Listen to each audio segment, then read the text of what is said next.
America, here are just some of the questions. And I'm going to post all of these online. These are just the questions from today's show. Are unfunded liabilities for Social Security, Medicare, Medicaid, close to $100 trillion. Is there any way to pay for these programs without bankrupting America? Yes or no? If so, how? We're in so much debt, why would we spend more borrowed money on cap and trade and healthcare programs before we stop the flow of red ink? The stimulus package funneled billions of dollars to Acorn. How does giving billions of dollars to Acorn stimulate the economy? Please answer that question for me.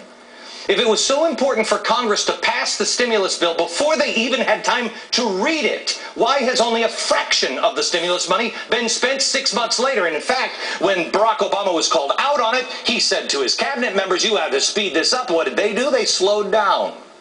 Bush said he had to abandon the free market principles in order to save them. Can someone please explain to me how that works?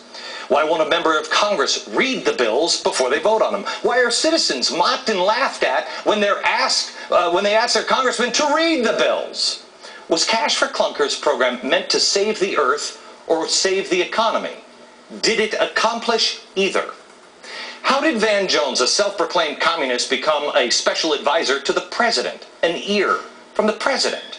Did President Obama know of Van Jones' radical political beliefs when he named him a special advisor? The Apollo Alliance claimed credit for writing the stimulus bill. Why is this group allowed to write any portion of the bill? If politicians aren't writing the bills and aren't reading the bills, do they have any idea what these bills actually impose on the American people? If the public option, the health care plan, is so good, why won't the politicians agree to have that as their plan first? If town hall meetings are intended for politicians to learn what's on our mind, why do they spend so much time talking instead of listening? Politicians are refusing to attend town hall meetings, complaining without evidence that they're scripted. Does that mean we shouldn't come out and vote every time you have a campaign stop? You're kissing babies and you give a speech that has been scripted? Well, why would you want to overwhelm the system?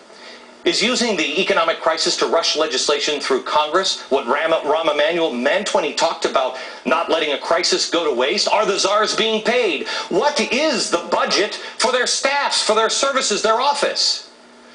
By not keeping quiet and just blindly following, by asking, as Thomas Jefferson put it, bold questions, you can change the course this country is taking.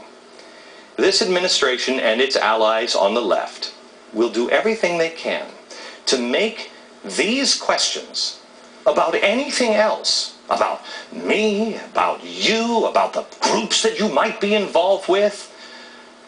The questions are about them. All we want are answers. Your life, your country, your future, your family's future are at stake. When I changed my life, I'm a recovering alcoholic. When I sobered up, one of the reasons why I could sober up is because of that line from Thomas Jefferson. Question with boldness. I've added a couple of other things. Question with boldness. Hold to the truth and speak without fear. I'm going to put a complete list of all of these questions that I've just asked tonight, and there's a lot more all week long. You can find it at glennbeck.com. Tomorrow, we'll introduce you to the storm-killing capitalism from New York. Next on